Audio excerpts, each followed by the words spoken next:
Welcome back to the swamp, my friends, and welcome if you're new. Today we're once again going to be exploring another state.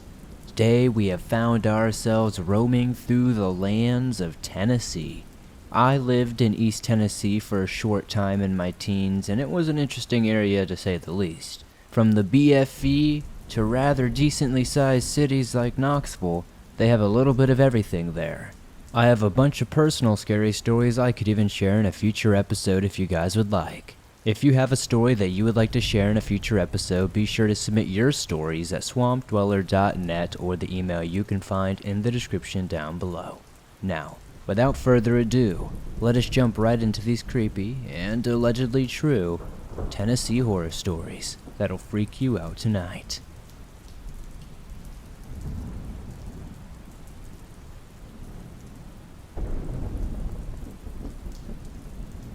Hello, I'm going to start this story by saying I'm lucky to be here typing this. I'm a 24-year-old woman from Tennessee.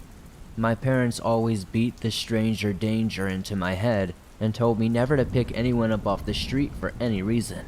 Around March or April of 2020, the lockdown started to hit my city due to the pandemic. I had taken leave from work due to the pandemic for a medical condition. My husband works second shift, so on nights when my boredom was getting the best of me, I'd set out on a nice drive with my music blaring. I prefer driving the back roads because there are no cops and I like going fast. I know, it's dumb, but cars are meant for going fast, and it's in my blood. Anyway, I went on this back road where my aunt happens to live. It's about midnight and I'm driving down this road. I see a woman waving her flashlight and running toward my car. Keep in mind, I'm stupidly going 60 miles per hour in a 40 mile per hour zone. I hurry and slam on my brakes, barely missing this skinny tiny woman. I rolled my window down to check on her, and she was panicking. She asked me to give her a ride to the Pilot gas station. It was only a 2-minute drive from where we were. At first I told her no, I couldn't. I didn't know her. She kept begging me, and said her boyfriend had beat her up and kicked her out. She also had this big purse, and when I kept declining, she dumped her bag onto the road and said, "Look, I have no weapons or drugs. I just need a ride to the Pilot, please." And I, being a supporter of women, obviously because I am one, and being a survivor of domestic abuse myself, I stupidly agreed to let her in my car. I told her, "I can call the police for you," and she said, "They've already been called." And I said, "Well, then shouldn't you wait for them? If we leave, they won't find you." And as I'm saying this, I see a police officer drive by real slow while glaring into my car. Oh, there's the cop now. Let me turn around and get his attention. He can help you. At this point, and when I said this woman glared at me with the evilest eyes, grabbed me by the arm, and told me through her toothless mouth, "If you turn around, I'll get my boys to hurt you." That was the moment I realized I made a big mistake. I should mention that when I saw this woman on the street, I couldn't know that she didn't have teeth and was an addict.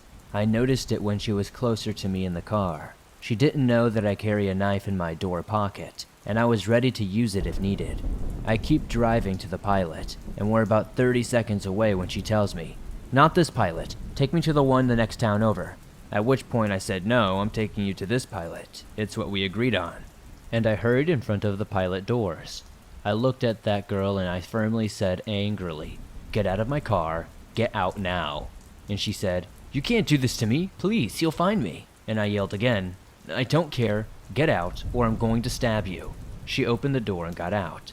As she was climbing out, I threw her purse at her, and she shut my door and yelled some obscenities. I rolled my window and yelled back, but we won't get into that. I hightailed it out of there. I called 911 to report what had just happened, and they said they already had police in the area looking for her. Halfway down the road, the shakes set in, and I had a panic attack. That was the scariest 2-minute drive of my life. Finally, I got home and told everything when my husband came home. We called the Pilot shortly after my 911 call, and they told us the girl was arrested and they found a blanket inside of her purse with all kinds of drugs rolled up into it. Do you all remember her mentioning how she dumped her purse on the road for me? The blanket didn't fall out and I had no idea it was there. I was relieved she had been arrested. However, I was terrified that she did have quote-unquote boys to hurt me. She knew what I drove. My car isn't your average car. Mine is a modded one with bright metallic red wheels, metallic red accents, and a giant purple dual exhaust, and other mods. But the other ones aren't visible as they are under the hood. Also, not many people in my city own this car model. I was also scared she'd remember the details of my car and her boys would easily find me. I avoided that road for weeks and didn't leave my apartment for a couple of days after the incident out of fear. It's been over a year and nothing else has came of it. I learned my lesson, and I've never told anyone this story except my husband and best friend. I feel stupid for ignoring my gut, and my parents taught me much better than this.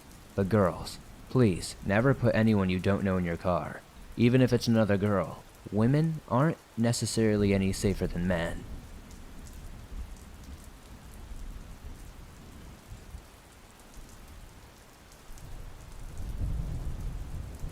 Hello, I am 15 years old and live in a small town in Tennessee. I live a little bit away from town, and my street road is populated with houses dotted every so often. This isn't a very long or perfect story, but it's always made me think twice before going somewhere late at night. This probably happened around a year ago by now. I had left my house at around 10 p.m., and I had snuck out to see a friend and hang out for a little bit. We had had a good time, and when I left around midnight, my house was probably about a half a mile away from his. The road had quite a few curves in it. It was also pitch black outside, but the dark never really bothered me anyway. As I rode my bike up a semi-steep hill, blasting music, and almost froze halfway to my house, I thought I had heard rustling to my right. To my right was someone's huge yard. Their house was off to the side of it, and the yard had not been maintained in quite some time, so the tall yellow grass was waist high, which also meant that I couldn't see whatever was making the noise.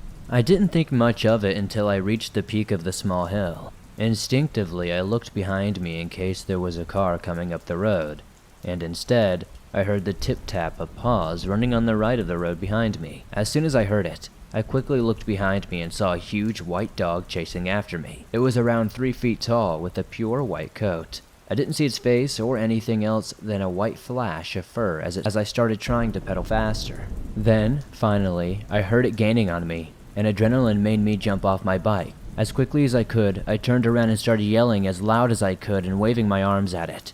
It was a stupid idea, now that I think about it in hindsight. But at the time, I didn't have many other options, and luckily for me, my idea had worked and I saw it run back into the tall grass where it had come from. I biked as fast as I could back to my house and everything was fine for the rest of the night. The next day I went around all the homes in the area. I had asked if they had a dog like the one I saw the night before and they all said they had never seen anything like it. Fortunately, I have yet to see it again, but this frightened me. The only reason this dog had scared me so badly was because of a story my dad had told me a little bit ago. He and one of his exes used to live up there a long time ago, and one night they were driving up the road not far from my street. He said that they were coming back from exploring an abandoned house. They had passed by a heavily forested area and were listening to music. Then he suddenly said that they saw a vast white wolf running at the same pace as the car. It had tried to ram into the side of it as hard as it could. However, when they had gotten far enough away, they got out to check the vehicle to see how much damage there was. The scariest part is there was not even a dent or a scratch on the car. The story my dad told me has chilled me to the bone because I believe we encountered the same exact thing.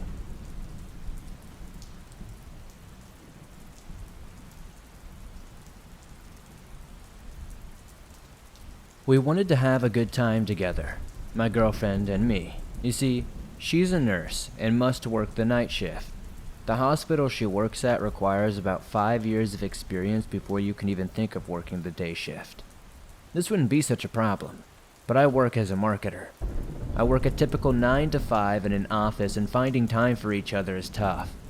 Our sleep schedules are chaotic, so when Valentine's Day rolled on a day and night we were both working and we got frustrated, it was hard to explain how you feel when you're being cheated out of time. Like there isn't going to be a moment you can sit down and truly enjoy your relationship for what it is. But we decided we wouldn't let our lame schedules get the best of us. we decided we would visit the city for a weekend getaway. Valentine's Day fell on a Thursday, but we figured having a little weekend trip would be the next best thing, maybe even better. She's been adamant about visiting the Oak Ridge area in Tennessee. Her grandfather worked there back in the day, which always interested her. She's always telling me these facts about how creepy it is and how she must go one day. It's roughly an 8-hour drive from where we live, so we made a deal about driving. I was going to drive the entire way there, and she was going to drive while we were in the city. She got the good deal of the bargain, but that's what you do when you care for your girlfriend. But something strange happened, something that has tainted my memory ever since that time. When I think back and remember that weekend getaway, I'm not thinking about us cuddling up on the couch, or any of the fun places we got to visit there. We got there Friday night. She mostly slept in the car but felt tired still. She told me she'd be able to sleep that night we got there and be awake and expected for the next day. So that's just what we did, and it was a great day. We got to visit the museum and learned about the Manhattan Project. She even got to see the plant where her grandfather used to work, and at least we're pretty sure it was that. He's deceased now, but the tour guide said this is where most of the work of the bombs was done, and, well, I guess he worked on them. Anyway, the day was great, but it didn't last very long. By the time it was dark, we were out of ideas for things to do, and quite frankly, out of energy. So we decided to visit our favorite fast food joint, Wendy's. Don't judge us. And she was driving as we made our way there. It was only 10 or 15 minutes. She had her music on and I looked out the window. At one point, a blue Mustang was beside our car. We were stopped at a red light and I looked out the window and peered into theirs. I saw a significantly older man. He looked unhappy, miserable even. His skin looked pale, unnaturally pale. I'm not sure when he started, but he was also staring at me. It wasn't until I investigated the car that I noticed either. I'm not going to lie. It freaked me out. We made eye contact for about 5 to 10 seconds. And then, for the briefest moments, he smiled. But it was so fast. It must have been a split second that his mouth went into a smile and then back into a frown. It was the strangest thing I have ever seen. I looked over at my girlfriend, who had noticed. She was jamming out to Bohemian Rhapsody. The light turned green, and we were in motion again. I didn't take my eyes off that car for the rest of the ride. At least until they turned. That's not the craziest part, though. You see, it gets even weirder. We were planning on leaving Monday morning, and on Sunday night we went out to eat, but this time to an actual restaurant. We weren't feeling fast food again, so we looked up on the internet. A great place that was a local restaurant with great reviews. I had my favorite food, deep fried chicken, so off we went. I had completely forgotten about the strange man I saw in the car, but halfway through our meal, I noticed him again. This time he was in the restaurant. He was staring at me. I know he was, and when I saw it, he did that same facial movement, just the way I remembered. He went from a miserable frown, and in a split second he was smiling, only for his face to be frowning again in the next instant. I'm not sure what I said about my reaction. He hadn't done anything wrong to me, and I was enjoying a nice meal with my girlfriend. Therefore it was strange for my fight or flight instinct to kick in, and I went up and confronted him. He was sitting at a booth alone. I asked him why he was looking at me. To my absolute surprise, he never said a word. They just sat there and frowned at me. I asked him what his problem was before my girlfriend told me it was time, and we headed home. She knows I can get a little worked up and wanted to avoid a confrontation. It's not illegal to look at people, she spoke. Still though, something about that man made me feel strange and uncomfortable. So I watched. Well, Monday morning came, and about an hour into the car ride home, she was asleep again. And you guessed it, I saw the freaky older man again. But this time, it was way worse. For starters, he was driving a different car. I don't know what this guy's life is like, but I can imagine you must do something interesting to afford a Mustang and still have enough money to have a second car. And to make things even worse, he had been in the left lane as if he was going to pass me, but he didn't. He just paced with me for about a mile. Finally, I noticed a car next to me, and it wasn't until I looked over to flip the bird that I recognized him. It was the creepy older guy. But he wasn't frowning anymore. That smile he'd only been able to muster for a split second was permanently stained on his aged face. It was the most horrifying thing I have ever seen in my life. Suddenly, he turns his head forward and aggressively veers his car in my direction. Reflexively, I slam on the brakes and swerve off the side of the road to avoid him. My girlfriend is shaken awake, and all we could see is his vehicle speeding off in the distance through a cloud of dirt. My heart was racing like crazy, and I couldn't process much with my girlfriend screaming and asking what was going on. I started to feel myself choke up. We discussed whether we should waste our time calling the police, but I was so scared that the best course of action seemed to be getting out of that godforsaken town as fast as possible. The rest of the ride happened without incident, and I haven't been there since, or seen that guy. That was the least romantic and most insane Valentine's Day ever.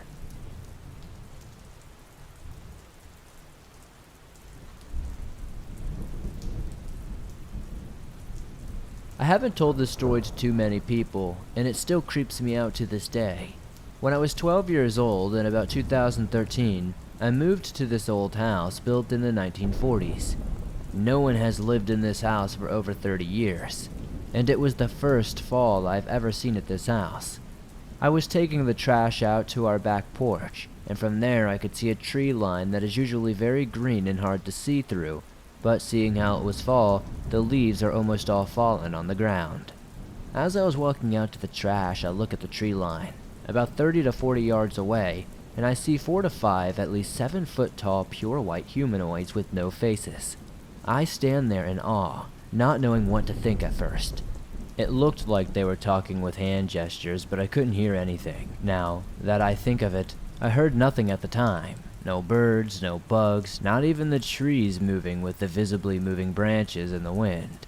Finally I screamed, "Hey!" to which the creatures became motionless, like statues. I proceeded to ask, "Who are you?" I stood there for a few seconds before the animals or creatures or whatever they were disperse. I could see far into the woods, and yet they all went their separate ways, not even hearing a leaf or a twig crack when they fled. They ran off so quickly that it seemed like a blur. After that, I completely forgot about the experience until later that night. As I said, I was young, and at this time, my mom worked the night shift and wasn't there when I screamed at these creatures initially. Just so you know, I live on essential farmland, but my neighbors could easily walk up to my driveway in a matter of 2 to 3 minutes.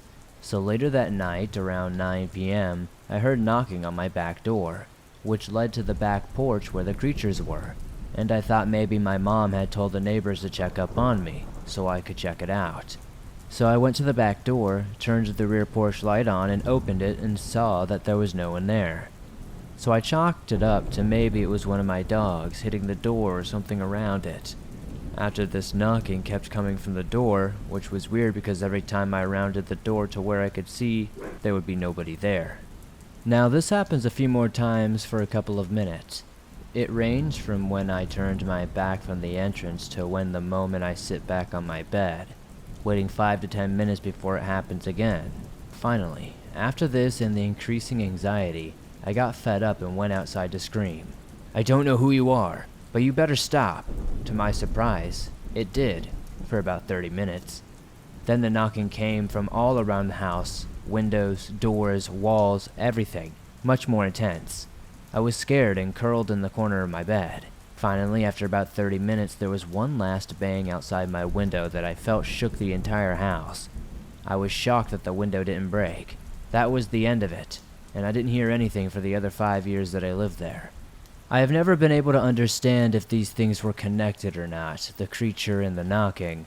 But what scares me the most is the thought that this creature could shake my house and leave no damage. I lived in Tennessee at the time, by the way, if this helps anybody figure out what this thing could have been.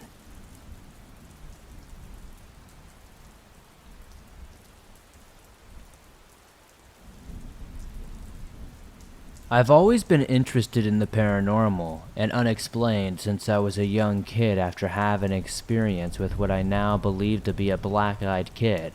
But that's another story for another day. This story takes place when I was 15 or so in the middle of Tennessee. Back then, I was going through my edgy phase as we all do, and I thought it was cool to go into the woods alone to blow off steam and whatnot. I spent a lot of time with my grandma as my dad worked 6 days a week and didn't feel comfortable leaving me home alone, since we lived in a sort of sketchy, meth head area town, whereas my grandma lived in a relatively nicer area. She owns a few good acres of land, and if you go far enough into the woods, this beautiful waterfall leads to an underground spring. One day, I was trekking the land I knew like the back of my hand at that point, enjoying the peacefulness the wilderness had to offer. After going uphill for some time, then it starts going downhill. There was a clearing that will take you straight to the waterfall. Watching my feet as I walked, always cautious to not step on a copperhead, I came down the hill to the clearing. Right at the bottom of the hill, something unusual caught my eye. It took a second to realize what I was staring at, but it was the skeleton of a deer, freshly killed. Now normally I wouldn't overthink this, but something felt wrong about this entire sight. There was no rotted skin or signs of flesh anywhere. These bones still had fresh blood but no sign of skin or anything of the like. My young teenage mind tried to process this, and I couldn't think of any predator that lived in this area that could strip a deer like this. No hunter would dump the bones in this area because this was not an area where hunters were known to hunt. The moment I realized this was wrong, a sense of impending doom washed over me. My fight or flight kicked in. It felt like the trees and ground all around me, even above me, were moving, shaking like something fast was coming towards me. I took off as fast as my legs would take me, not looking behind me for a second, but I could sense that something there was chasing after me. I heard the twigs and sticks break under the weight of something behind me, running fast behind me, right on my heels. I don't think I ever ran that fast in my life. Once I was out of that clearing in the woods and back in my grandmother's backyard, the feeling of safety finally washed over me. I don't know what was in those woods that day, but I didn't hike back there alone ever again.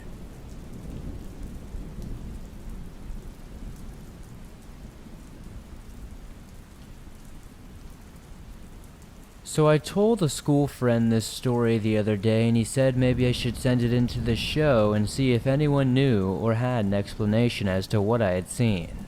Here's some background information. I am a 16-year-old male, and my father and I were hog hunting in southern Tennessee. We've taken trips to hunt for various game every single year. This year, though, we had a good season for deer and didn't want to let the hunting be over, so we decided to hunt hogs.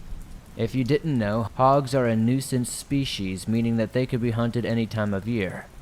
Anyways, now that that's all out of the way, he had come with me to my stand and given me general directions to his if I ended up needing them. I didn't see anything all afternoon, and as the sun began to set, I heard what sounded like a gunshot and squealing. From the direction that I heard it from, I understood that this would be my dad's stand. I sat there for a moment and decided maybe if I'd wait, I'd see something. Seeing as the sun was already setting, I figured it'd be better just to help with my little light that I had. After about 3 minutes of walking, I came up on what I thought was his stand, though it looked like a shack. It looked unkept and very, very shoddy. I approached it and saw my dad through a gap in one of the walls and assumed I was at the shooting window. I whispered, asking him if he had gotten anything. He very slowly turned to look at me. If you hunt, you know that your head movements must be slow as not to alert any game. But this was not that. It was more of a foreign movement. One resembling that of a serial killer in some super dumb horror movie. He looked at me with a blank expression for a minute. Well, not empty. It was more of like that with a slight hint of anger. But I quickly chalked that up to my dad, wondering why I'd leave my stand before he called. Seeing that, I decided he was not ready to go yet, so I returned to my stand without questioning him further. Sure enough, my dad called my cell phone a few minutes later after returning to my perspective, saying he was coming to get me and we would leave. On the way home, I asked him why he didn't say anything when I came by. He looked at me confused and said something along the lines of, "You never came to me, I didn't see you." And I laughed briefly and asked, "No, seriously, my dad is a jokester, but not a prankster or someone who likes scaring people." But he was dead serious. He genuinely said I never came to see him. So I'm not entirely sure what to make of this. Did I see like some sort of doppelganger? Maybe a skinwalker? A fleshgate? I don't know, maybe it was some sort of weird interdimensional gate I walked through and saw him through a different parallel universe. But all I can say is that it was strange and it gives me goosebumps to think about.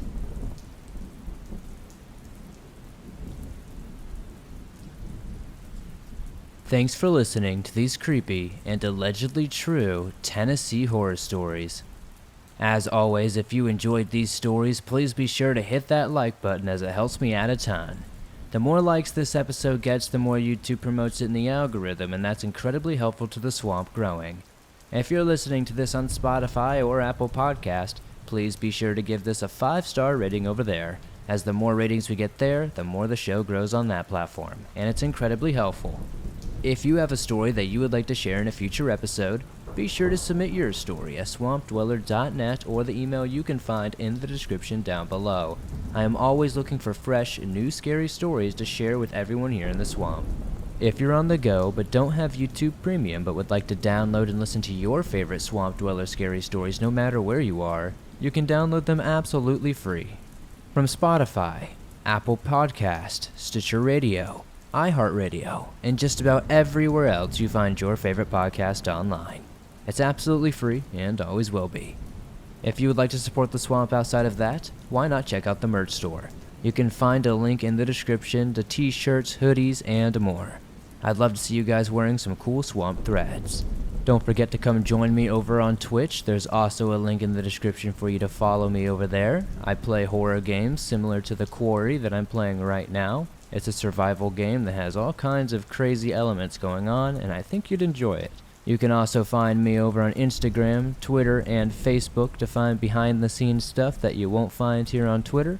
And I'll see you guys soon with another creepy episode.